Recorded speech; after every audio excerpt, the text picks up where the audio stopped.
एक बहुत बड़ा रहस्य है इस दुनिया में, जीवन कहां से आता है और मरने के बाद आदमी का कहाँ आ जाता है। ये रहस्य बहुत बड़ा है। और चाहे कोई भी धर्म हो, भारत में विकसित हो या भारत के बाहर विकसित हुआ हो, इन दो बातों पर उसका केंद्र जरूर रहा है कि जीवन कहां से आ जाता है। ये शरीर वो उन चीजों से मिलकर बना है जो पृथ्वी ग्रह पर पाई जा रही है। कोई भी शरीर में कोई भी ऐसी चीज नहीं है जो पृथ्वी ग्रह पर ना पाई जाती हो। हम जो कुछ भी खाते, ये शरीर क्या है? चावल रोटी दाल सब्जी है ना ये शरीर। और क्या है?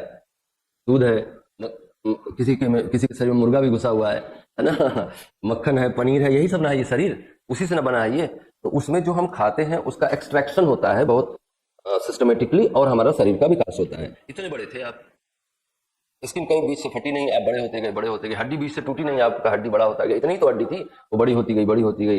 इतना ही चमड़ा था, वो बड़ा होता गया। इतना ही सब कुछ था, वो बड़ा होता गया। तो वो बड़ा होता गया कैसे? ये सब दाल चावल सब्जी रोटी दही अचार सलाद पापड़ है, ये है ना, मुर्गा है, मछली है, बकरा है, सब इसमें शामिल है। तो हम इसमें कुछ भी ऐसा हमारे शरीर की बनावट में नहीं है जो इस लोक का नहीं हो। लेकिन हमारे शरीर में जो चेतना है वो तो पारलौकिक है, या इस दुनिया में वो निर्मित हो रही है। ये बहुत गहन शोध का विषय है कि शरीर में जो एनर्जी आ रही है जिसके कारण से हमको जिंदा कंसीडर किया जा रहा है।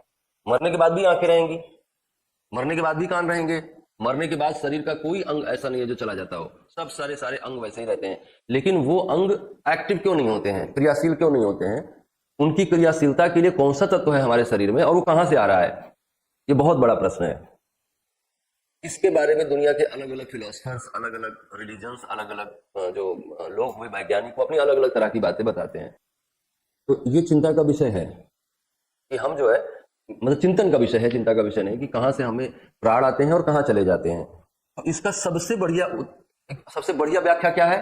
सबसे आसान व्याख्या जो आपको समझाई जा सके वो क्या है कि ना तो मरता है और ना ही जन्मता है ना। ये एक साइकिल की तरह से चलता रहता है। तो भगवान कृष्ण ने भी कहा कि जीर्णानि वस्त्राणि यथा विहाय नवानि गृह्णात नरोपराणि। ये तो ऐसा है कि जैसे जीर्ण शीर्ण कपड़े छोड़ देते हैं हम, नवानि गृह्णात नरोपराणि, आदमी नए कपड़े धारण कर लेता है, वैसे ही आत्मा जो है पूरा, जब शरीर पुराना हो जाता है तो वो नया शरीर धारण कर लेती है। मतलब कि कोर बात क्या है? आत्मा है, शरीर नहीं है। कोर कंटेंट क्या है आपके जीवन का? आत्मा है। शरीर तो ऐसे ही है, छाया है केवल, वो झूठा है, वो एक दिन छोड़ना पड़ेगा इस शरीर को। तो बचेगा कौन? आत्मन बचेगा।